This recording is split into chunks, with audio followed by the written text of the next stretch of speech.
This is a response to Rob's video on Mama's Boy, Daddy's Girl.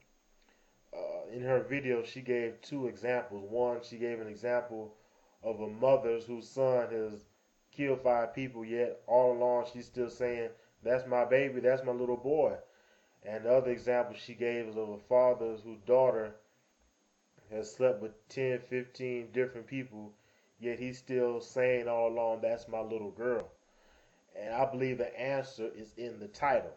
The first point I want to make is that these parents, if you listen to the example, do not see their adult children as adults. They still see them as children. Why would this mother say about her son, "That's my little boy"? If he's grown enough to kill five people, then he's no longer a little boy.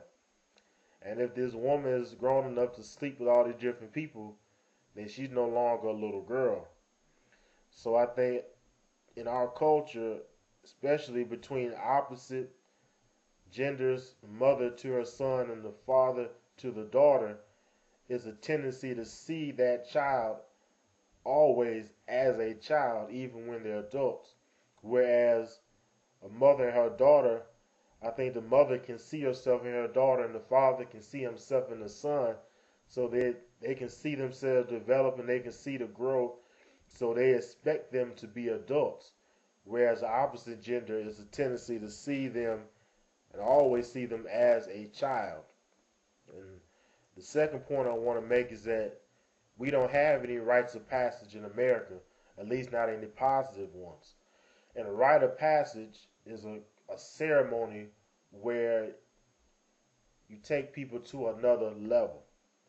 Uh, in traditional cultures like in Africa, when a child reaches 12 years old, they teach them how to be men and women.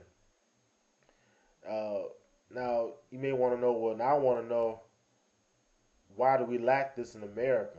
One, traditional gender roles have changed. Women no longer just cook, clean, and have babies, and men no longer are the ones that just go to work. Some men stay home. So it's harder to have rites of passage when we don't have any specific gender roles. A man may be the stay-at-home dad. He may have to work. We have single fathers now. Mothers, the same thing. We have single mothers who have to work. We have professional women. So gender roles have changed, so that makes it kind of hard to have a rite of passage. But I think the other reason we don't have rites of passage is because we just have a culture of no responsibility. Again, that son who killed five people, he needs to take responsibility for that. And the mother needs, there's nothing wrong with her always loving her son. There's nothing wrong with loving your child no matter what they do. But she should be saying, "Yes, that's my son. I love him, but he killed five people, so he has to pay the consequences." There's nothing wrong with that father loving his daughter no matter how many people she slept with. He should always love his daughter, but yet and still he should be able to say, she's a woman, she should be able to make her own choices. She made bad choices and she needs to be responsible for that. So I think that's why there's a mama's boy and a daddy's girl. So I hope you got something and I hope I answered your question. Peace and love to all.